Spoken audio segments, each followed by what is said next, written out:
You're watching Cable 2.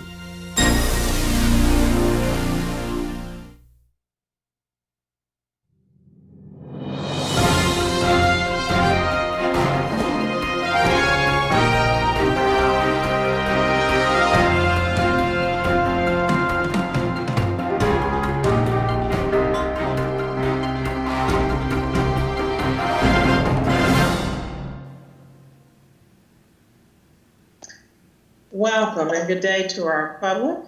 I want to welcome you to the Winston-Salem Forsyth County Board of Education COVID-19 Committee meeting. Today is Thursday, June 11th. I will turn the meeting over at this time to our COVID Committee Chair, Marilyn Parker, Board of Education member Marilyn Parker. Thank you, Dr. Harrison, and welcome to all committee members and also to any guests that we have. I'll call this meeting to order at this time, and we will have the roll call. Board Member Bramer. Board Member Bramer, you there?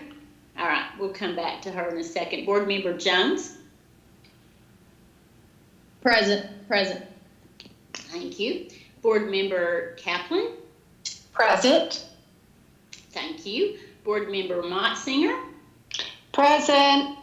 All right, we'll try again for Board Member Bramer. If she comes on, we'll notify folks. Board Member Bramer.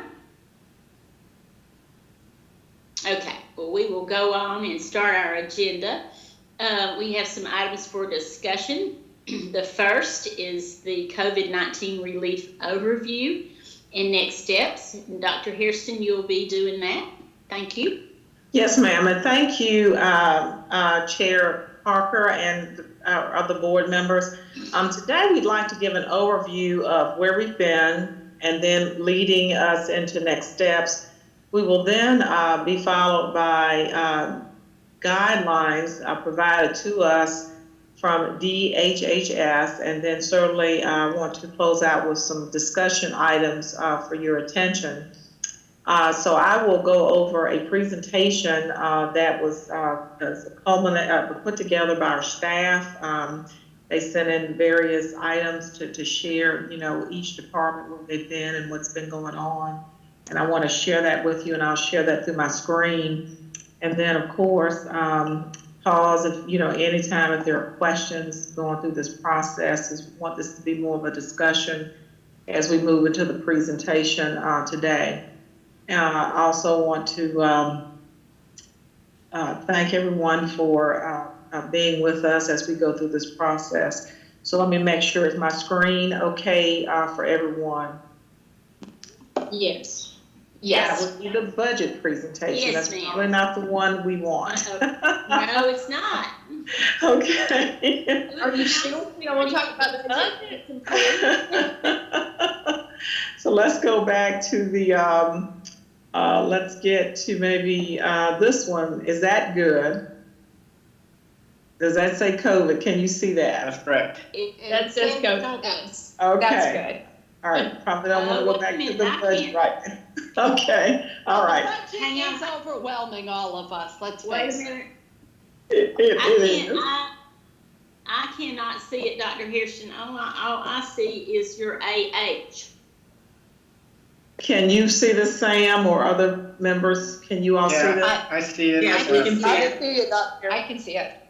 Yeah, maybe, I wonder if she just has to refresh or something. I can see it. Okay.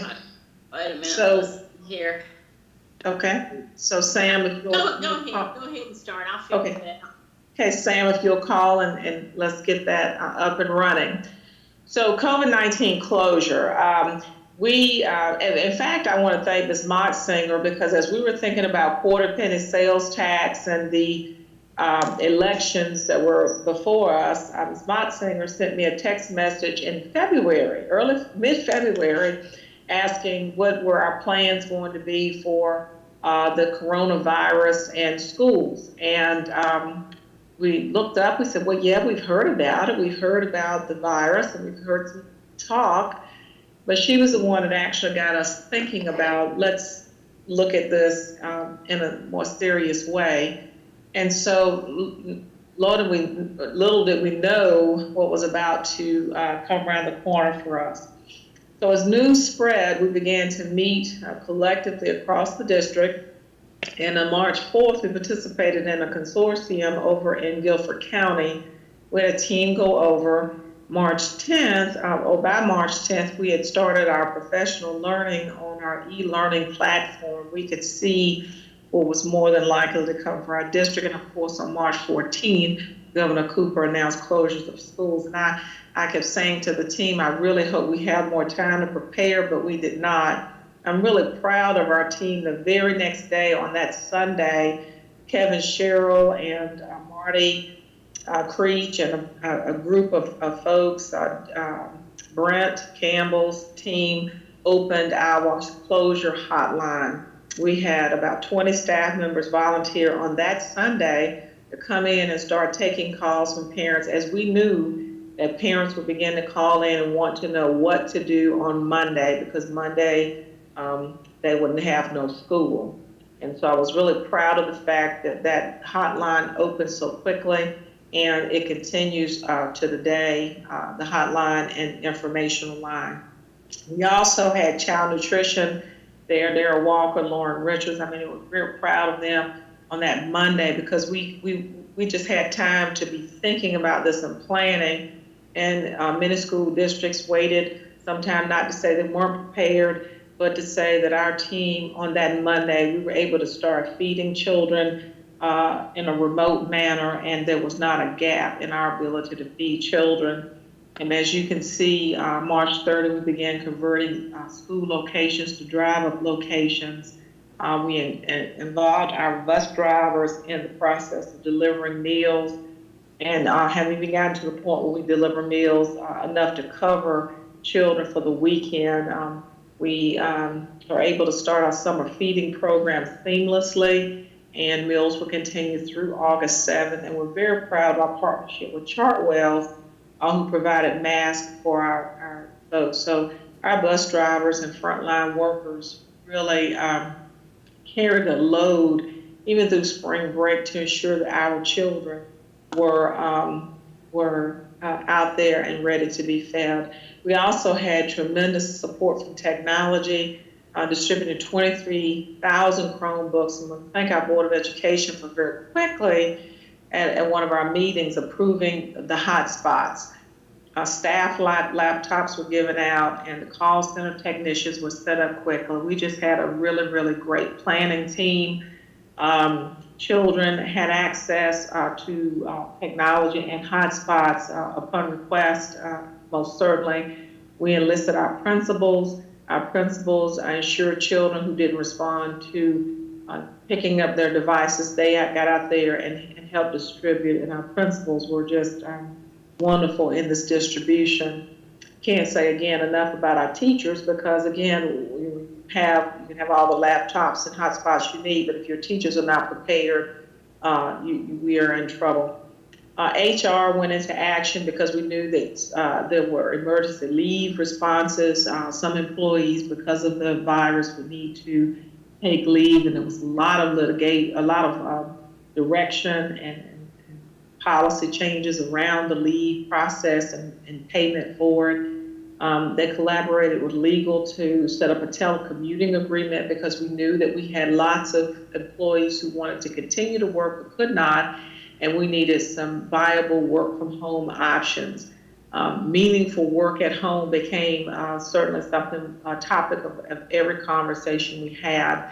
We went to online training for employees and partnered with the health department for a process of contacting employees when there was exposure or positive for that. And then there was e-learning. We really were so proud of our teachers and our paraprofessionals and all the counselors and media specialists, and especially our curriculum department, who continued the e-learning platform. Instruction was aligned. Some was supplemental, some was enrichment, but they did the very best that they could do with the resources they had with such a short turnaround to this process. So it was really a team effort. We were one of the few districts highlighted for having a pre-K instructional packet with the Haggerty videos for our young ones, and also even had a virtual field trip day. Our exceptional children were not left out. Our schools held over 4,000 IEP meetings virtually. Went to a DocuSign so that we could have those meetings virtually.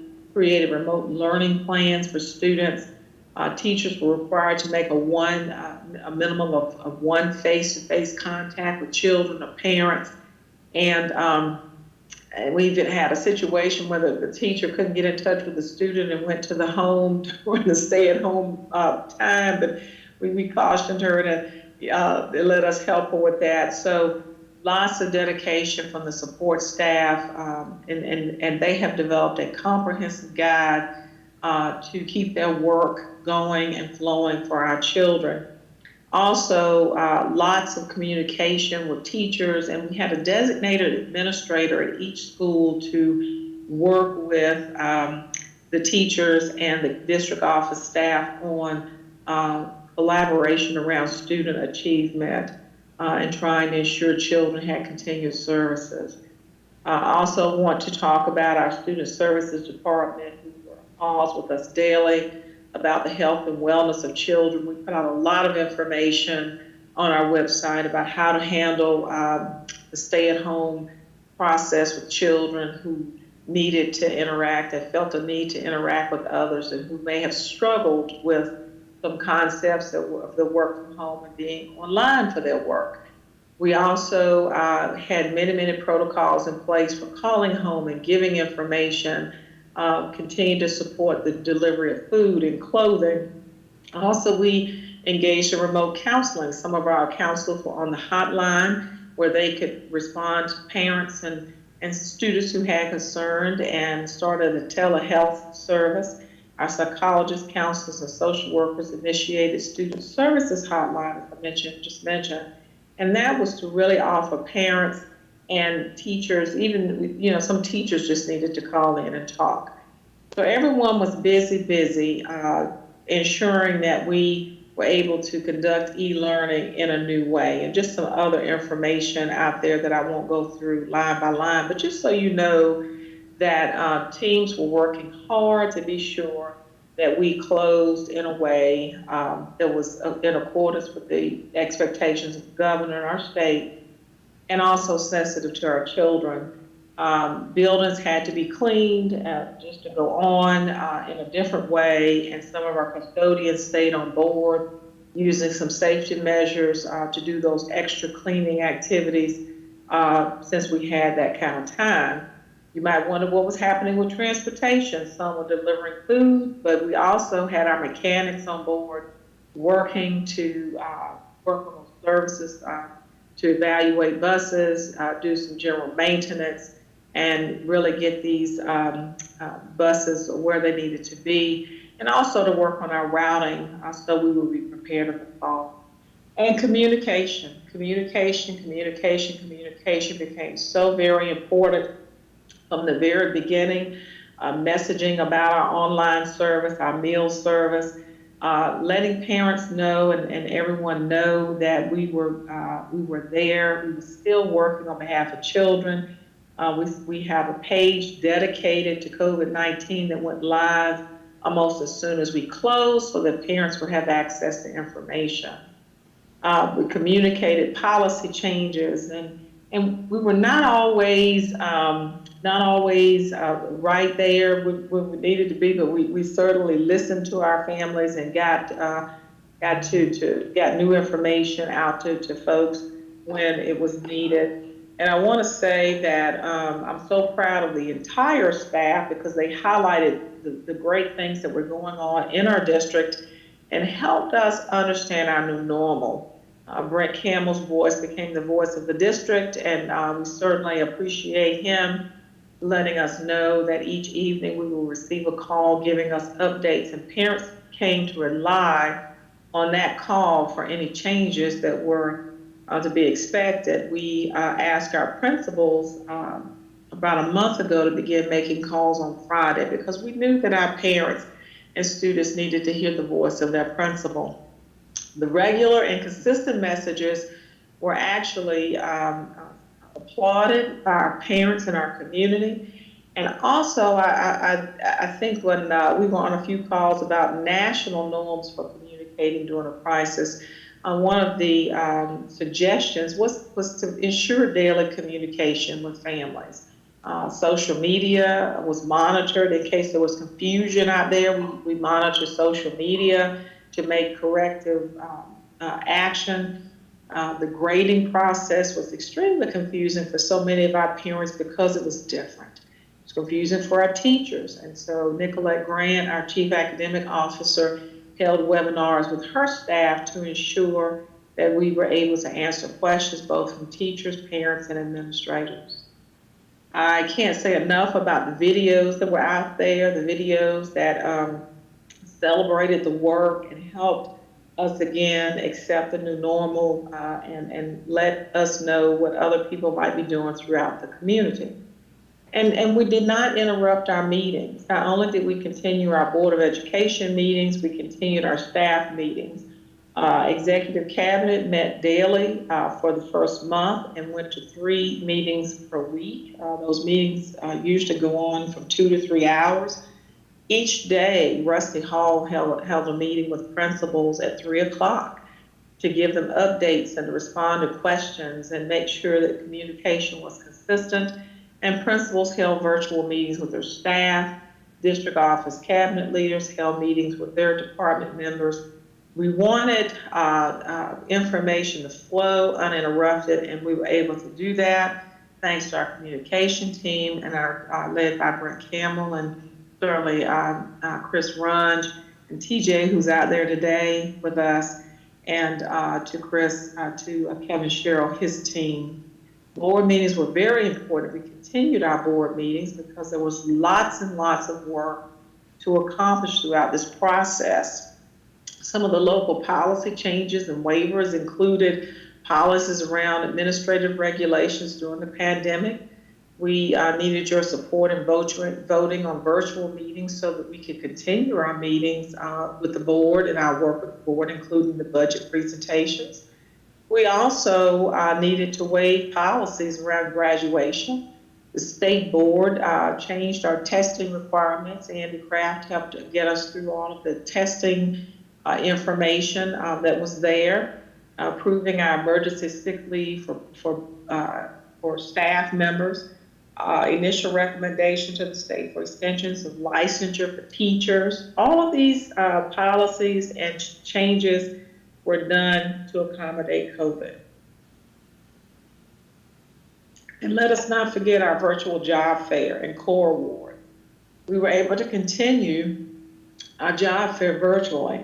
And I'm proud to say that we had about 1,200 candidates in 25 departments in all schools participate in our virtual job fair. So the hiring process, which we know is so very important and must be seamless and uninterrupted, continued throughout the COVID. And again, we were able to recognize our core awards. That was an excellent show to recognize employees.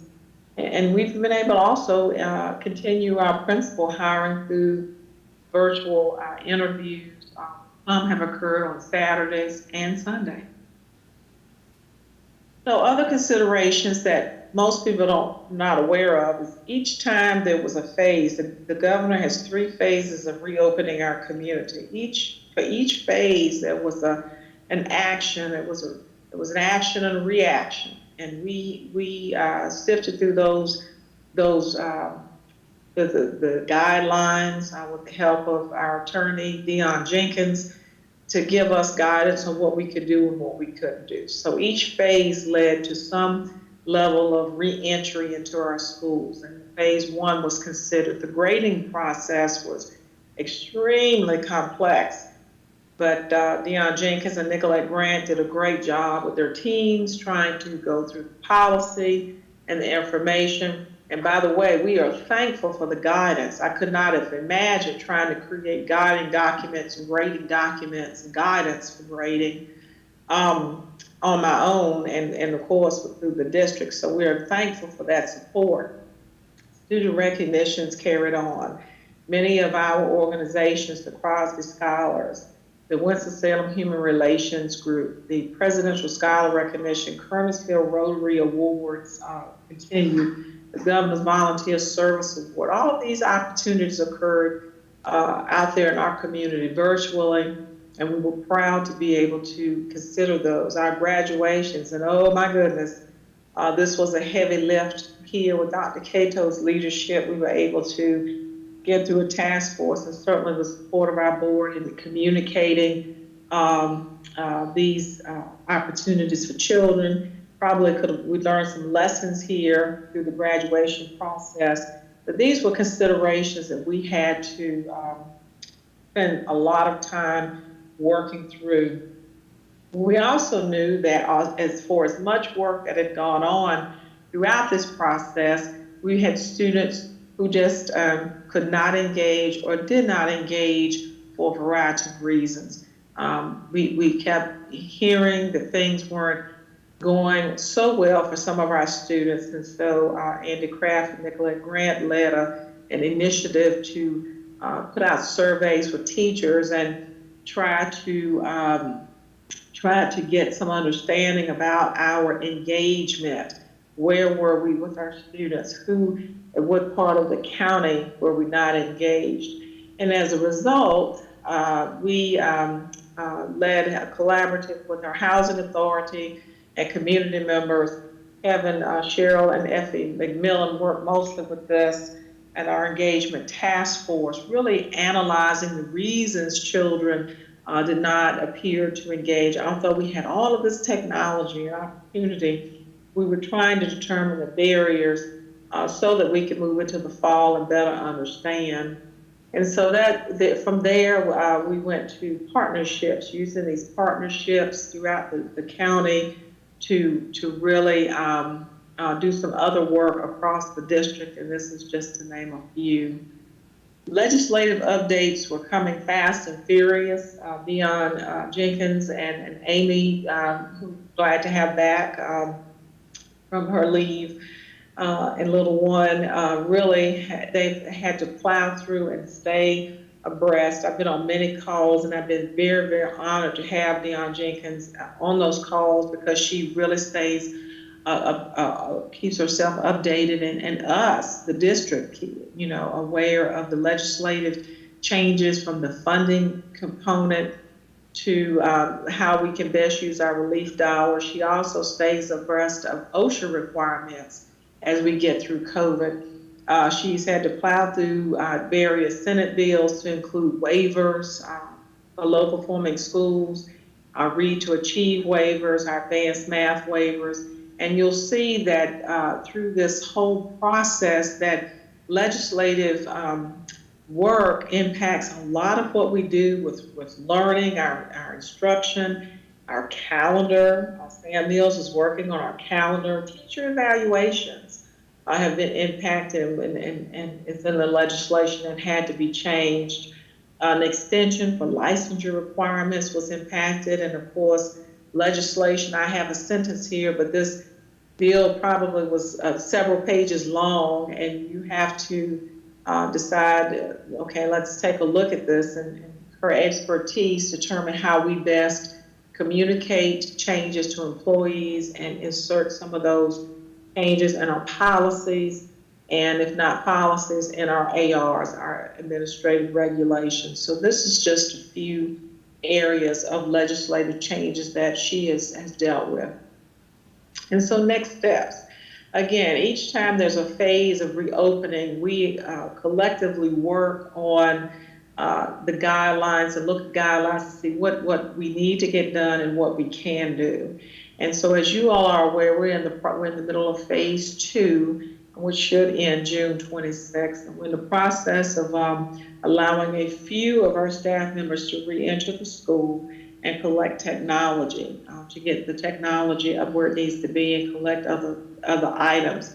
But a few staff members have entered school. We have a screening process in our buildings, a masking requirement, and we're attending to the logistics of closing school down officially.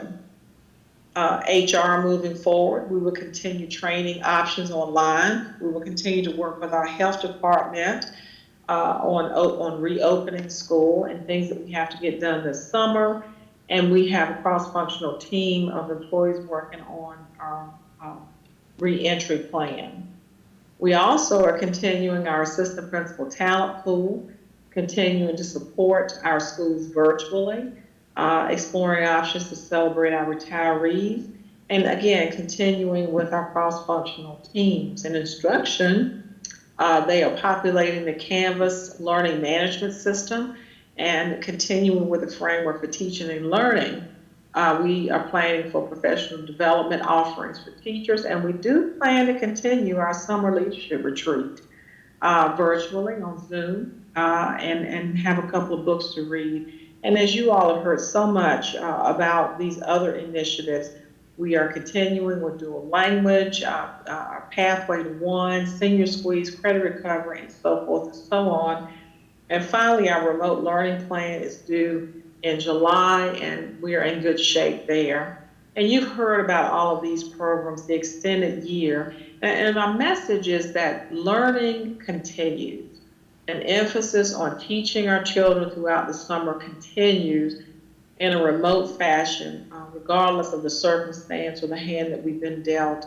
Everyone is continuing to focus on continuing our learning throughout the summer. Some pending legislation has to do with the mental health plans and options, and I believe that did pass Tuesday, so Dion will bring that to you all as an information item at the next board meeting. There's other legislation around driver's education, hours of driver's ed, and how we will handle our children who are trying to get their driver's licenses. We also have in consideration some human resource policies. Some of our employees requested to continue teleworking, and so we will continue to look at that. What will happen with employee leave as we enter the fall and our return to work exposure, and of course ADA accommodations will be certainly something coming in the direction of the full board. So lots and lots of things are going on around instruction, the virtual academy. We have just over 1,100 students enrolled who are requesting enrollment in our virtual academy. We're looking at student discipline, student wellness policy. The COVID-19 has really pushed us into looking at a lot of areas that affect us. And of course, there's those are the dollars. These are the state dollars that are granted to, and they're categorical funds that are granted to schools. And you've heard much of that about on the left, summer learning, our school nutrition program, additional money for devices and connectivity will be coming our way. Heard from the state board today and just listening into their meeting, cybersecurity and learning management systems and so forth, and mental health. So these are areas that additional dollars will come to the district. Unfortunately, won't include textbooks, but that's okay. We will find a way to get through this. And also athletics, which you will hear again later on, and there's a date on there that's incorrect, which is the 13th. So that date will be corrected as we move forward. As we know, athletics returns, we have to do some other things as well. So as we move into phase 3 of the reopening, we've been given some guidance from the Department of Health and Human Services and the Department of Instruction. Very good guidance, as a matter of fact, that is going to really help with all that we have to work with for the fall. But I wanted to start out with an overview, and it's a little long, and I hope you didn't fall asleep out there. But I wanted to start out with an overview of to give you some scope, and because we're so busy working, oftentimes we forget the work that's been done and fail to reflect on it and fail to use that to understand how we may move to the next steps. So thank you for this opportunity to share. Mine is more of a sharing of information. If there are questions, I think I'll take questions, but turn it back over to Chair Parker. Any questions for Dr. Hairston? That was a great overview, and I think it also just reiterates to all of us the amount of work that went on in a short period of time and how we adjusted to the new normal. So, any questions for Dr. Hairston? This is Elizabeth. It's not a question, it's just a comment. The amount of work and the thoroughness and the thoughtfulness that went into our district continues to blow me away. I think it is phenomenal how responsive this district was. I know that we were a real leader in the state for getting children Chromebooks and hotspots. Now we'll go to DHHS reopening guidelines. Dion Jenkins. Good afternoon, board members. I'm going to share my screen here to pull up my presentation. Are you able to see this? Yes. Yes, ma'am. We can see that. Thank you. Great, thank you. Well, as you know, on June the 8th, the Department of Health and Human Services released its Strong Schools Public Health Toolkit. And this document was developed in collaboration between the Department of Health and Human Services, the Department of Public Instruction, and the State Board of Education, and other agencies with expertise in order to give guidance to school systems for how they can safely and effectively reopen next year in the fall. They state in their guidelines that, although the research suggests that children are less likely to contribute to the spread of the virus, there is still the risk for transmission. And so this guidance is intended to help families understand what changes need to be made and how schools can operate safely. Just to give you an overview of kind of the decision tree and how these agencies will make the decisions on how we reopen. Right now, we're in the phase where the governor's office and the health departments are analyzing the various metrics. They're looking at, the levels of infection, how they're increasing, are they stabilizing, are they getting worse? And then ultimately, they're going to come to a point where they need to make a decision about how schools can reopen. And according to the guidance, they're actually the governor's office, in connection with Health and Human Services, is going to make an announcement for how school systems will reopen in North Carolina by July 1st of this year. But ultimately, they're going to make a decision around reopening under 3 different plans. And school systems are supposed to develop these 3 plans so that they know how to proceed when that announcement comes. Their Plan A has the least amount of social distancing. It's the least restrictive option. This is the plan that will be announced if the metrics continue to stabilize and don't get worse over time. If they do get worse and there's a need for additional restrictions, then there could be a decision that school systems must open under a Plan B, which has a little bit more moderate social distancing requirements. If the metrics continue to get worse, or if they rise significantly to a more dangerous level, then the decision could be made to operate under Plan C. And Plan C is remote learning only. So all in-person learning will be suspended, and schools will be required to implement their remote learning plans that we've been asked to submit to the state this month.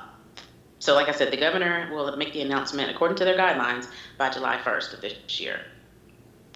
So as you review the toolkit, and I do have a link to the toolkit at the end of this presentation if you haven't had a chance to review it, but the toolkit outlines a list of requirements and some recommendations. All of the requirements that are listed in this toolkit are required for Plan A. So we're required to do all of these things, even if we open up under the least restrictive type of plan. There are a few areas in the documents where it talks about some additional requirements for Plan B, but all of these things are required for Plan A if we open up in the fall. There also are some recommendations that they provided that are to be used as some additional strategies that schools can choose to use if they want to help minimize the spread of COVID-19.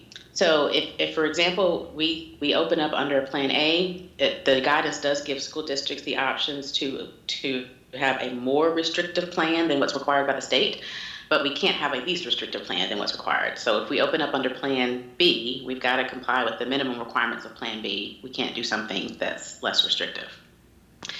So the requirements in the guidelines cover a lot of different areas: social distancing, cleaning, monitoring, transportation, etc. So I want to provide you an overview of what those requirements are for those main areas.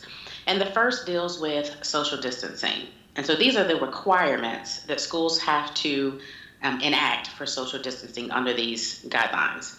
We're required to provide 6 feet markings in areas where students and staff members might congregate. So in waiting areas, reception areas, restrooms, locker rooms, cafeterias, etc. So we're required to mark 6 feet markings on the floor and the walls or wherever, and to remind people about the social distancing requirements.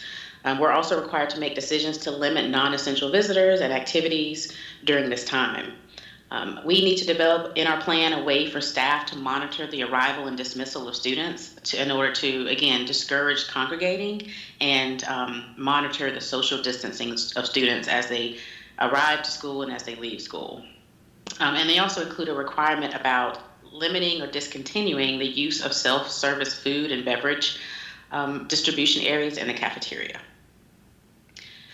Under Plan B, an additional requirement is that we have to take additional steps to ensure that students and staff are remaining 6 feet apart at all times, not only in the schools, but also in transportation vehicles. And if we ultimately come to this Plan B point, we've got to make some tough decisions because they require us to limit the density of people in school facilities and on vehicles to no greater than 50% maximum occupancy. So these are some additional requirements for Plan B if we reopen under those circumstances. Some additional recommendations that they offer, again, these are not required, but they're recommendations. They recommend that we place up physical barriers like plexiglass at reception areas and other types of areas where people might congregate, that we designate hallways as one-way directional, with one-way directional signs to keep people from crossing over and mixing, keep people moving in one direction. There's also recommendations to group students and teachers into cohort groups and have them stay together throughout the day to the extent possible so that there's no mixing between those groups. Discontinuing large activities such as assemblies and outdoor playground usage, and if possible, figure out ways to deliver meals to classrooms as opposed to having students go to the cafeteria. Another area that's addressed in these guidelines deals with cloth face coverings. The guidelines say that they are strongly recommended, but they're not required under these circumstances. But they do recommend that students that are able to and staff wear cloth face coverings.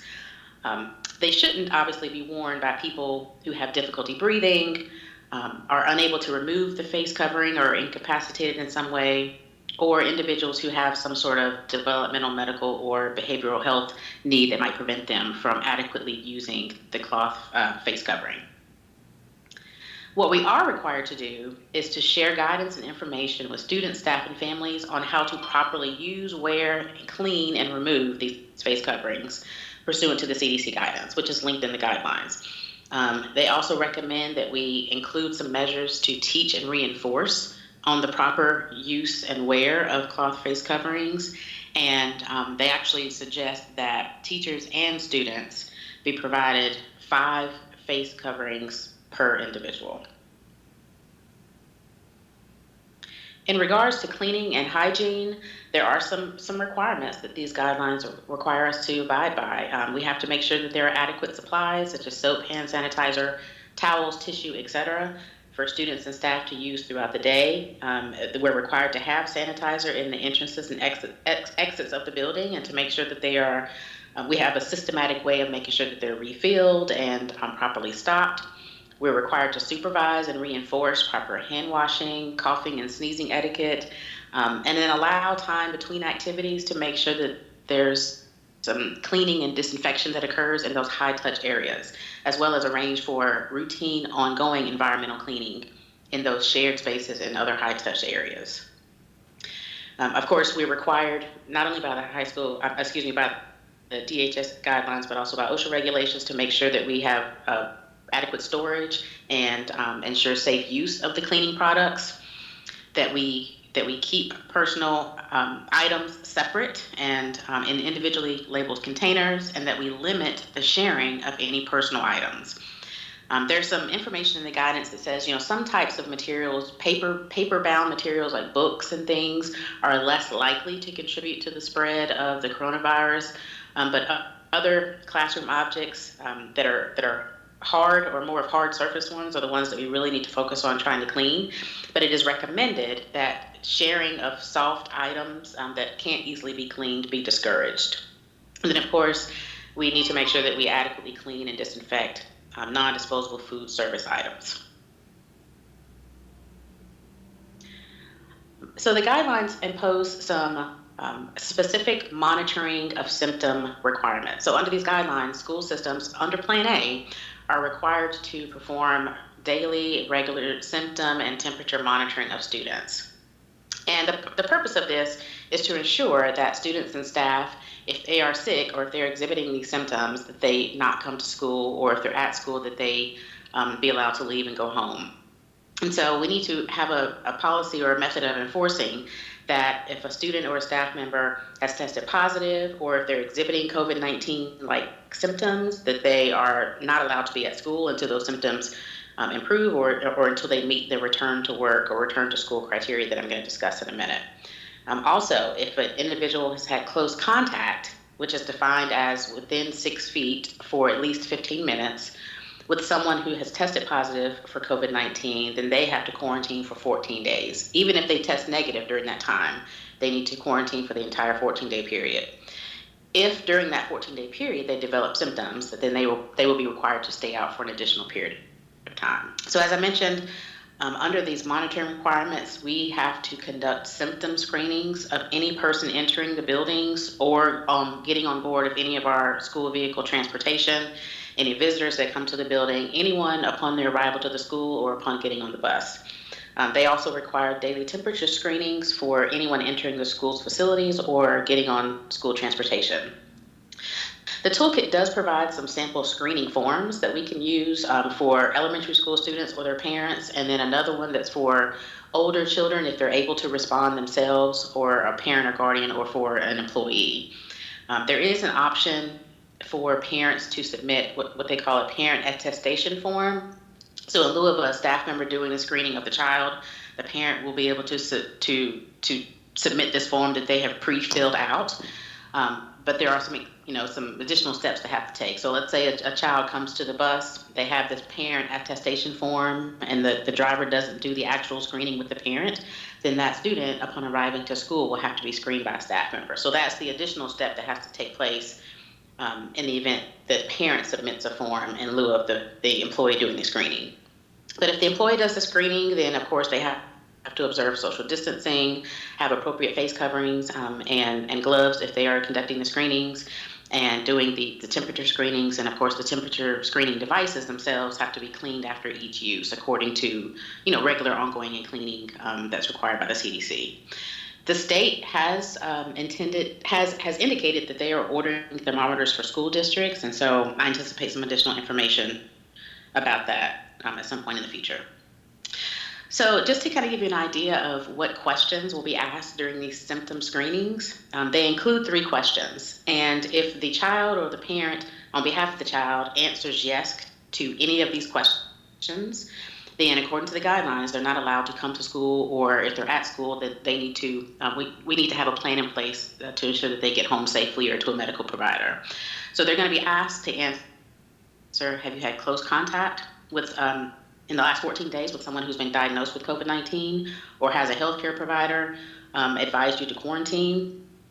Second question, since you were last at school, have you had any of these symptoms, shortness of breath, chills, fever, etc., which are symptomatic of COVID-19? And then 3, since you were last at school, have you been diagnosed with COVID-19? And so if the answer to any of these questions is yes, then they won't be allowed to get on the bus, they won't be allowed to come into the building, or they'll have to make arrangements to go home. So once a child has been excluded, or once a staff member has been excluded because of one of these reasons, there's a kind of return to school questionnaire that we have to satisfy in order to allow them back into the building. And again, it's 3 questions, and if they can answer yes to all of the questions, then according to these guidelines, they're allowed to return, and there's no further red flags or concerns. The first question is, has it been at least 10 days since you or the child first had symptoms? Number 2, has it been at least 3 days since you or the child had a fever without using some sort of fever-reducing medicine?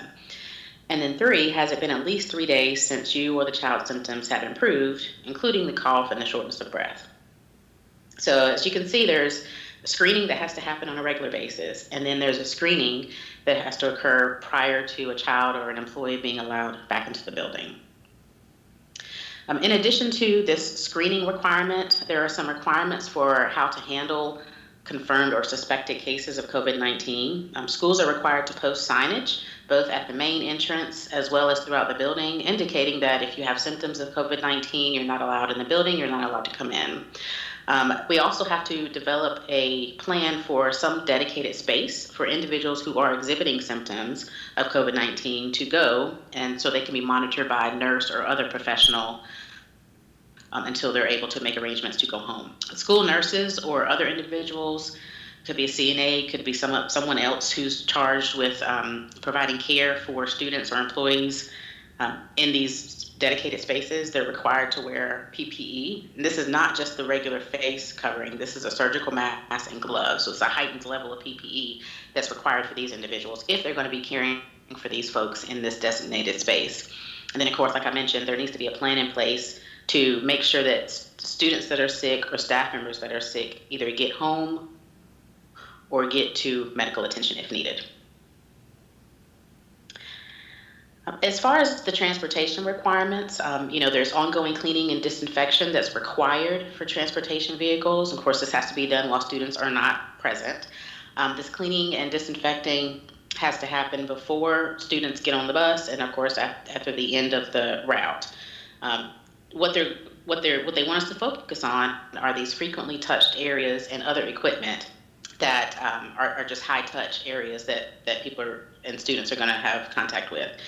And then, of course, if bus drivers have to follow the monitoring for symptoms information that we just talked about, as far as screening students before they get on the bus, and making sure that we follow the appropriate protocols for that. As I mentioned, schools need to create a plan, or have to create a plan for getting students home safely if they're not allowed to board the bus because they answered yes to one of those screening questions. And of course, if a student becomes sick during the day, we have to have a plan for how they'll get home. And of course, they're not allowed to use the public transportation vehicles if they are exhibiting those symptoms. And then the buses have to be provided with hand sanitizer for use during those routes if necessary. Some additional recommendations for transportation include, if possible, having an adult on the bus to assist with either the screening questions when students are coming on the bus or monitoring during transport. They also recommend that you allow for 6 feet of space between students and between students and the driver if possible. And they provide some suggestions for how that might happen. That might be that you have to lower the number of students who are on the bus at one time and increase your frequency of routes, assigning, one rider per seat in every other row, or, for in areas where you have special transportation, utilizing a larger vehicle with more seats so that you can increase that space between the riders. I've covered the main issues of the DHHS guidelines, but there are some other requirements that we have to include in our plans. They discuss requirements for how we're going to get information out to students and staff and families on accessing resources for mental health. There's a coping and resilience requirement that we have to meet. We also need to make sure that we continue with our communication plans and have multiple channels for how we get information out to the community. I think we're doing a great job of that, but that's something we also have to provide for in our plans. And then from an operational standpoint, we need to make sure that water and ventilation systems are safe, to be used, that there's ongoing cleaning of these areas, as well as, in the event we have to shut down or we've been shut down for an extended period of time, how are we going to make sure that these systems are safe to use after we reopen? So some additional resources I wanted to make you aware of. Obviously, the first link there is the link to the full Strong Schools North Carolina Public Health Toolkit for you to review. But there also are several CDC guidelines that are referenced throughout the toolkit, and I've included links to those documents here just for your reference. I know I've gone through this pretty quickly, but I wanted to kind of hit the high notes and the main elements of the Strong Schools North Carolina plan. I'm happy to take any questions that you may have at this time. This is Board Member Crowley. I have a question about the screening. Would it be possible, just in looking at saving time, to have people cleared electronically? So each morning, parents would have to log on and check off those boxes that apply to their student, and then they're clear for the bus and to get into school. Is there any provision made for that, or do those screenings have to be done, face to face? So I think that if we can certainly explore a way to do it electronically as an option. However, based on my reading of the guidelines, that would be treated similar to the parent attestation since it's not being done by the employee. And so even if they did that before they got on the bus, they would have to be rescreened by an employee before they could come into the school building. Yeah, I think I like what Leo suggested, and maybe that's something, I don't know, but maybe that's something, I'm sure we're not the only school districts that's thinking, how's that going to bottleneck at a bus? So if what I'm hearing you say, Dion, before they can step foot on the bus, that has to be done, or while on the bus and en route, that has to be done? So it has to happen before they get on the bus, either via the employee or a parent can submit this parent attestation form. But if they do the parent attestation and they don't have them screened by an employee, then according to the guidelines, that child is required to be rescreened by an employee when they get to the school building. Okay, so maybe that's something we can give some feedback on too for guidelines. I realize this is, just because the practical piece of that is, I'm just looking at a bus sitting at a bus stop, and then, how many kids are getting on and how long it's even going to take to even load the bus. But I'm sure that probably Jan and Bill have kind of talked through. I know that you guys are working on some of those logistics, but yeah. Yeah. So could they, if you had the attestation from the parent when they boarded the bus, if we had someone on the bus who could do that screening, then would they be cleared to go into the school building once they got to school? Assuming they answer the questions appropriately. So right. If we had a monitor on the bus who answers who asks the child the question, assuming the child is of an age where they can answer, for themselves, if they answer yes to any of those questions, they won't be allowed in the school building, and so we'd have to immediately or as soon as possible, once arriving at the school, isolate them since they answered yes to some of the questions. So it's, but assuming that they answered them appropriately, then no, they would not have to be rescreened once they got into the building if they could be screened by an individual on the bus. Okay. This is Elizabeth. Oh, I'm sorry. Were you asking more questions? Yes, I was. And there you go. So sorry. I'm so sorry. You go. Well, that was all I was going to say. Are there other questions for Ms. Jenkins at this time about that? Yes, this is Elizabeth, and one of my questions was about a nurse or another professional in all the buildings, because as far as I understand, we don't have nurses in all the buildings. How is that going to be provided for? So there's certainly some avenues we can explore for that. Of course, we want to utilize the resources of our partners with the local health department, and we do have memorandums of agreement in place right now where they provide nurses, but you're right that we don't have a nurse at every school. But we could certainly explore looking at other partnerships, whether that's the universities. There's several in this area where they have clinical programs. there are things that we can explore and think outside of the box to create additional partnerships to get other health professionals in the buildings. If I may, Ms. Monsinger, if I may, Ms. Parker, so we've talked to Joshua Swift at the health department. In fact, Bill Powell and Janet Atkinson convened a meeting with the health department, and our ask has been to look at other healthcare professionals being added to our, because this will be full time, of course, as children come in throughout the day. And we have several partnerships with the various hospitals, but of course this is an added position to take care of the screening and monitoring. Also, the bus screenings, there's a lot of discussion around adding a second person to the buses, which is an added cost, because with the attestation form, some parents will go on the computer and complete that form. There's not really a daily requirement. There's a requirement that you complete it. So we would have to establish the time frame. But if you collect those on the computer, that would be fine.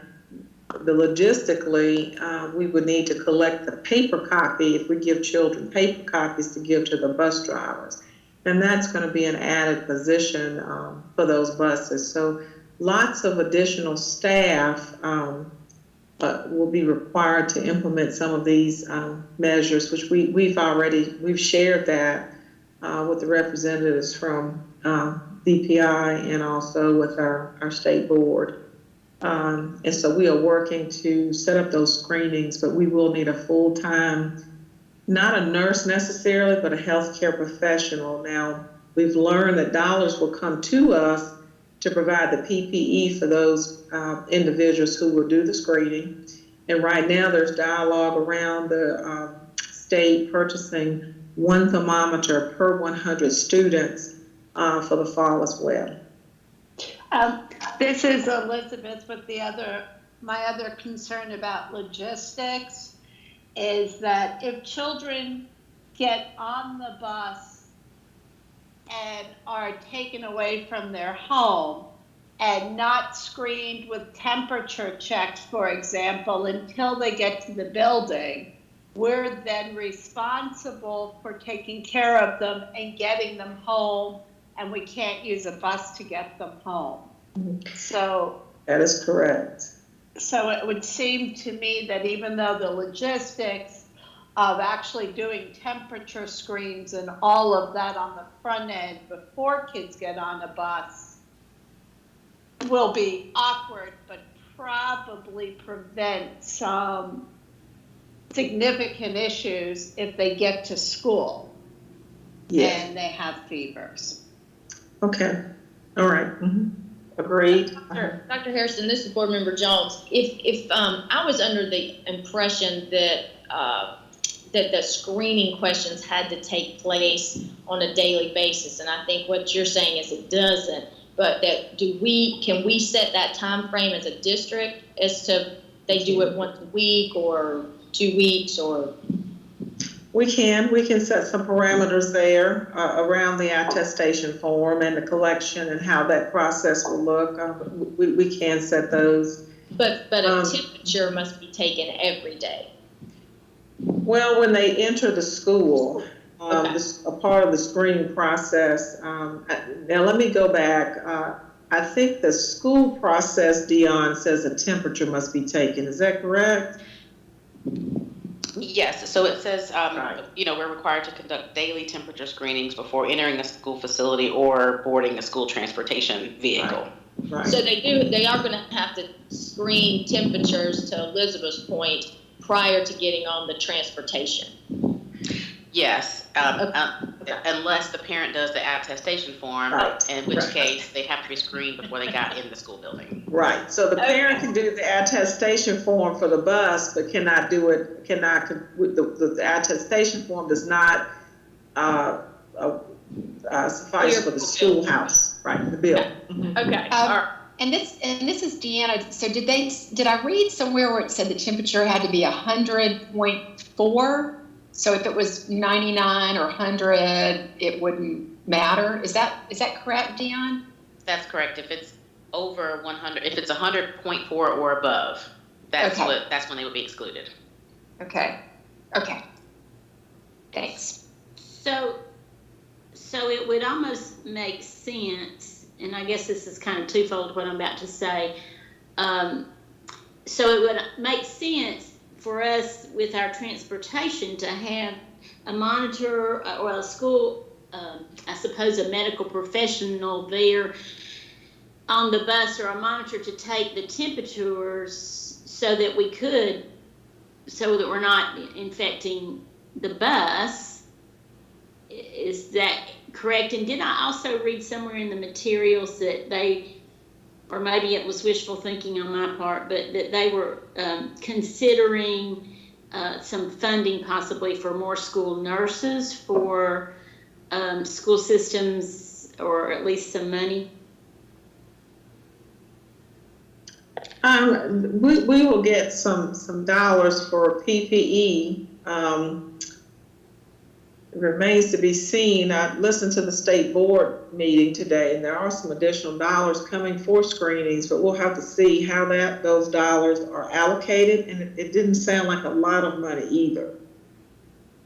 So we'll have to see that, and then you have to know, I wanted to add this in, if a child shows up at a bus stop and they have a fever, we cannot leave that child at the bus stop if there's not a parent there. So that's another area we have to be concerned about.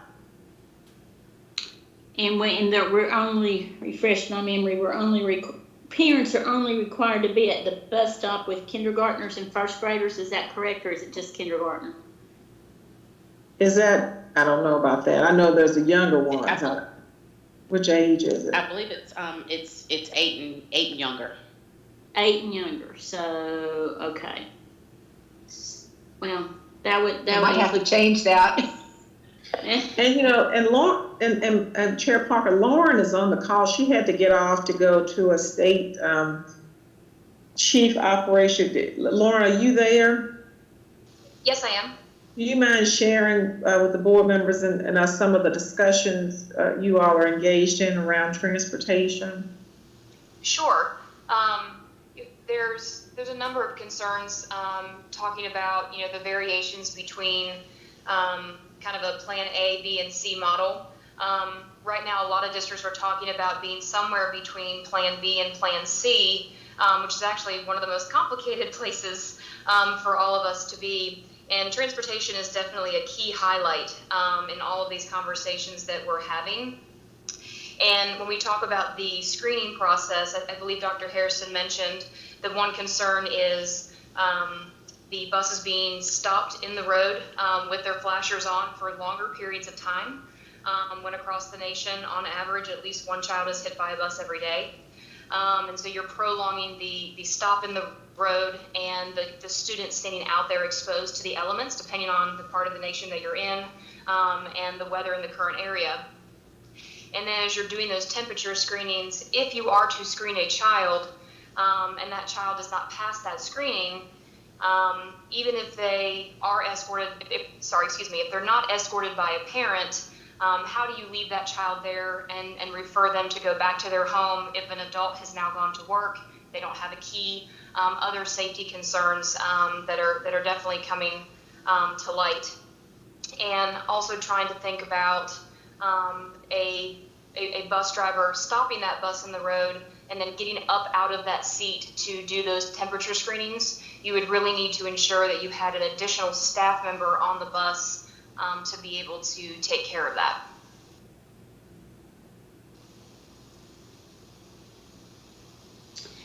Okay, are there any other questions at this point for Dion or? Okay, Dr. Harrison, did you want to say something before we go on to the next agenda item? I did. So, and thank you so much. So in planning, there's some basic, there's a framework that we must agree to before we can do a lot of other things. And we have to look at our schedule, what type of schedule we'll run. Now, of course, scenario, the best case scenario, kids will go to school as normal, or they'll have some interruption. Worst case is, on the other extreme, everybody is back remote, schools are closed, but we feel that we'll be somewhere in between, and we won't know until July 1st. So we are planning based on just different information we receive about our own district. And so Bill Powell and Janet Atkinson would like to present to you some thoughts about schedules and about bus rides. And then as we work through these cases, we would like to come back toward the end of the month before the July 1st announcement, and we'll have more information. And we'll really need some direction from the board about which direction to go in relative to schedules and buses and budgets and those kinds of things. As you heard, we'll have more information on screening panels, how we will handle the bus rides. In fact, Daryl Walker is working right now with a team to call all, we really transport about 50% of our students. We have the residential attendance, children going to their schools and their communities, and then we have those on choice and magnet. So we have tiers of opportunities, and each one of them, if we continue them, there's a cost. And so what Bill and Janet will present to you next will be give you some thoughts about how school will look if we are not back as a big group, or we're not totally online, and again, we'll need your help. And so any questions we can answer as you try to help us make these decisions would be greatly appreciated. So thank you so much. All right, thank you, Dr. Hairston. So now we'll move into that part of the presentation with Mr. Powell and Ms. Atkinson. So are you guys on board?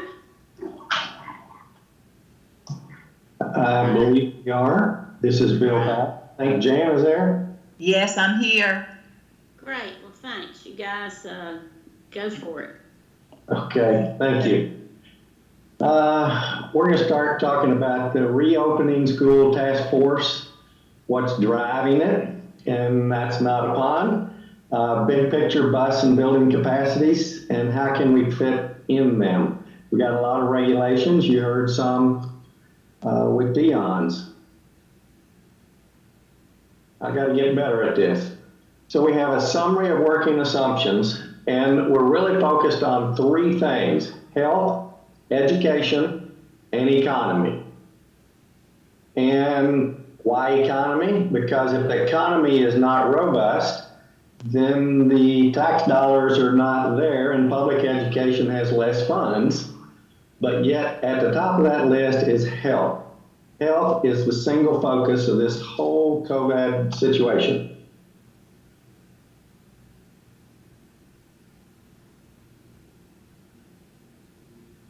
I'm going to work another key. So I'm going to ask the question, what's keeping you up? Cuts to budgets, uncertain, conflicting advice by health and schools, inequitable impact of district choice, public trust for reopening. Do I feel warm and fuzzy going in? Reopening for health. If we don't reopen, there are some things out there that students need to be in school for their mental health as well as education.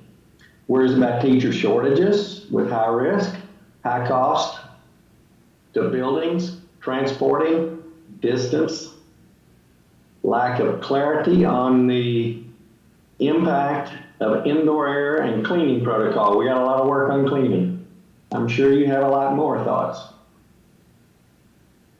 Then we got to think, we're going to start working on capacity.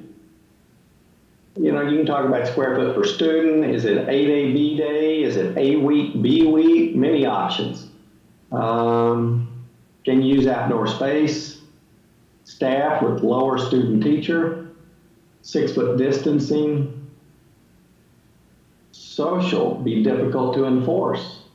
Young children wearing PPE and teachers with masks. So we're going to talk about building capacity first. We're going to start with health. On the left is classroom. So in a classroom,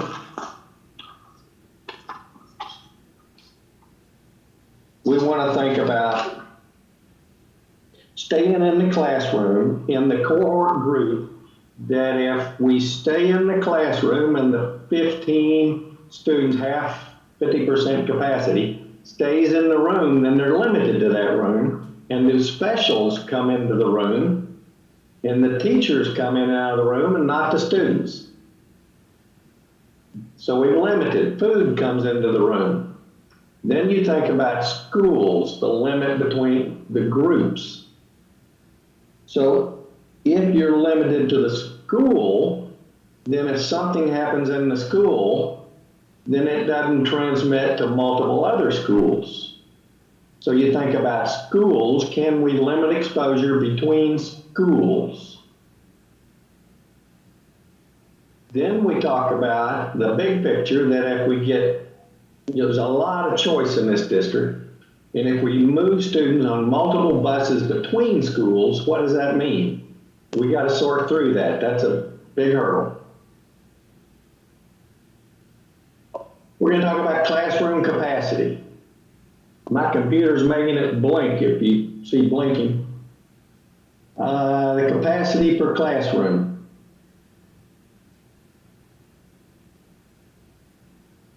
That if we maintain 6 foot of distancing, and the chart talks about the first green line is 750 square feet, which is our typical classroom for most. So in the right, the low maximum number of students, 14, 11, if we range between 700 and 900 square feet, the low end. If we move to the maximum, up to 19 to 20. But caution, that maximum we have to allow for furniture. So we can't count on those big numbers. We have furniture we have to avoid in the 6 feet for the teacher moving about. So if we said 15 per room. Now let's talk about since 1996. We have constructed K3 at plus or minus 900 square feet. So if you look at the 900 square feet, is it possible, if a teacher is staffed at 1 to 18, is it possible in K3 at this higher end to put K3 in the building with a teacher? We're exploring that option. We haven't finalized it, but we're trying every effort to get there, but heavy explore. Now, some of the schools built prior to 1996, the 1950s, 60s, 70s, they're generally 750 square feet. So maybe we may have to take some other classrooms, some remote rooms, some gym. Do we turn a gym to a classroom? Do we turn a staff room to a classroom? Those are interesting. You can see down here since 96, the needs. So let's Bill, this is Sam. If it keeps flashing, just let me know and I can pull up the presentation that won't flash like that, okay? Why don't you pull yours up, and if you need to, you can grab it. Can you do that? Okay.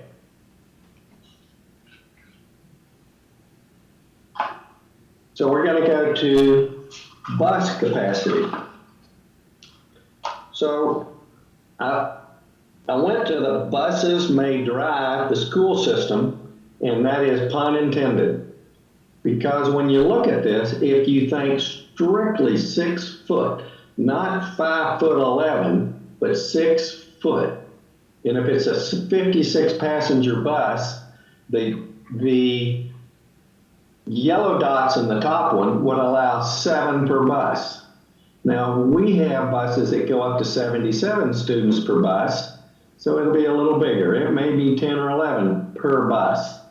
And if you notice, that's 12% capacity of the bus. So if you go to the middle one with the green stars and say every other seat, in some buses it may be 6 feet, in some buses it may be 5'6". It varies. So if you do every other seat, we could get 14 on that 56 bus. We could get up to 19 on the larger buses, but that's 25% capacity. And I'm not sure in Model B we can get to the lower one, which is alternating students. That would be 50% capacity. I don't think we can get there with the distancing requirements. Let's move on. Next.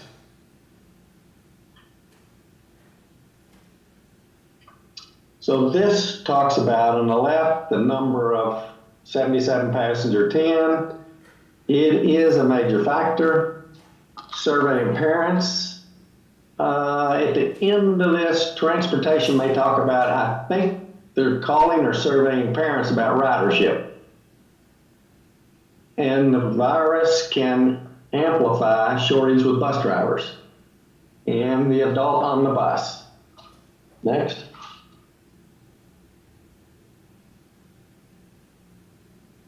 So in this, if this hopefully brings a little bit more into play, but this is 25% bus capacity, assuming every other seat, and yet we're going to do 50% in the building, so the buses will have to run a minimum of 2 routes, and sometimes 3, 4, don't know about beyond that. Transportation is digging deep into that.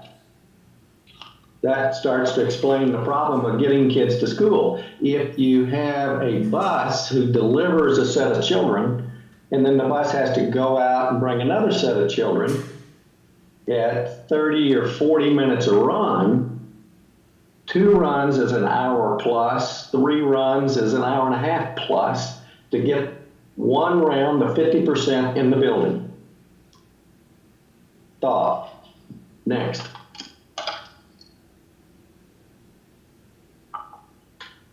So let's try to put it together. Health at the top, distancing, minimal mixing, capacity, transportation, and we're going to talk a little about a potential model for education. Next.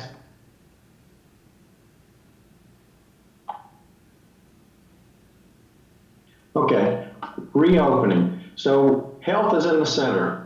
And health in the yellow in the center talks about the first step, minimal mixing the student populations, isolate and minimize outbreaks. Obviously families mix, so we might be able to get families seated closer on a bus. But if we can minimize and isolate to 1 school, not multiple schools, should anything happen, it may make it easier to close a school, not a group of schools. Let's go to EC, handicap and medical fragile. That thought is Carter, Lawrence, 2 special elementaries. Potentially take them on their own bus to their own place and not mix. That's being explored. If we do that, what's that mean to the capacity? So I'm going to look to the left. Old school busing being proposed. Buses parked and serve residential school attendance. Now I'm going to say that there aren't enough buses to park 5 at every school when we have 82 schools and 300 buses. So you can do that math. So it may mean they'll run an elementary, maybe 2 tiers. Then they'll go, or a middle, then they go to elementary a couple of tiers, then they could do high school, kind of the tiered system that's there now, but they would only serve 1 particular school. They would be sanitized and clean between them. Students will be at residential areas. EC and behavior at residential areas. So it'd be 2 to 4 routes, capacity, EC specialized, transported separately. Now let's go to the right. Ed program delivery in the purple. By minimal mixing, deliver residential educational programs. EC would be greatly reduced in the ability to deliver some breakout programs, speech, vision, hearing impaired, that are typically done among zones. Middle school may have one visual and may have one or two speech among all the middle schools. So those programs would be hampered. Choice of magnet school student programs available at the school if parents provide their own transportation. And I say that if the school is already full of residential children, we'll have to think about that. Magnet schools are typically in schools that have a little bit of room. So magnets, we're trying to see if we can find a way to get the magnets where they could go if they can transport. And the next model of mixing involves the next level of mixing. So if I can go to the lower yellow box, we're mixing student populations on buses and between schools. And student mixed among the attendance zone. Attendance zone gets you choice. So if you choose choice and you mix students, you'll be mixing them among the zones. So you go to zone 8, it's packed. That means students in Clemens could potentially ride the bus to Easton and Easton to Clemens. So you're mixing populations. It creates a greater opportunity so that if there is an outbreak, we have mixed a zone, not just a school or two. Go to the left. Busing starts attendance zone choice only. Students on buses go to zone schools. They all mix. This is one of those that's going to take a lot of effort on transportation, and I'm not sure they're going to get there, but they're working very hard to figure it out.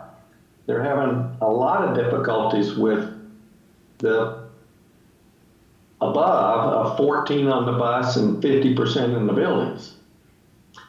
So it becomes a little more difficult. So I think you get that. And then the bottom right says residential zone choice, school themes, parent choice, EC can deliver many programs by zone, and magnets only if school parents can provide transportation. Next slide.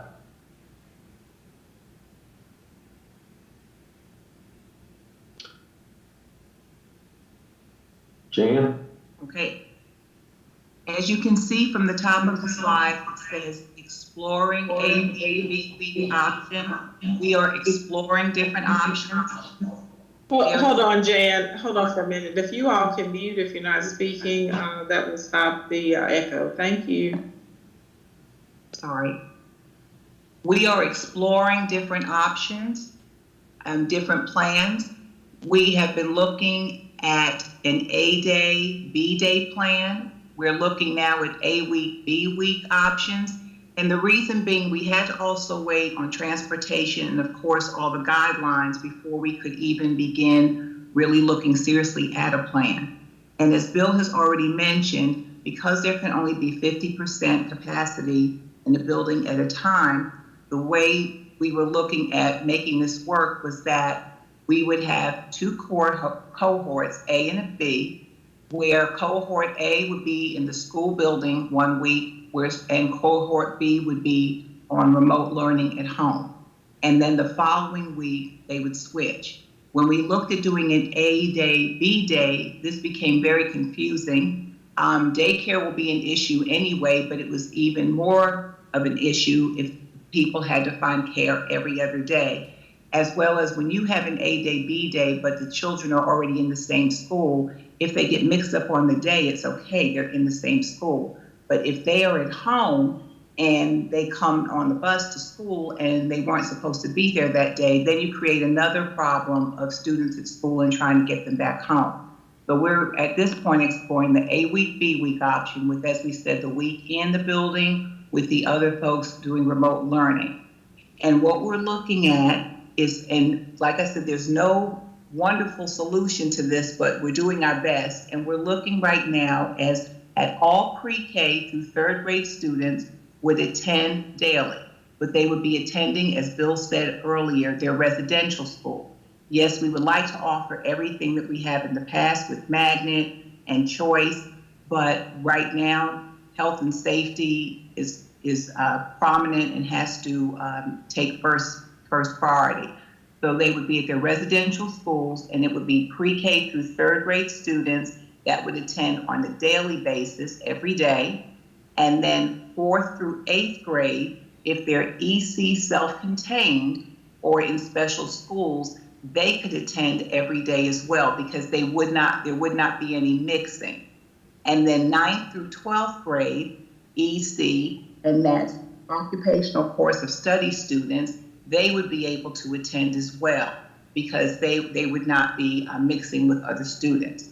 So that's what we were looking at as far as who would be in school on a daily basis.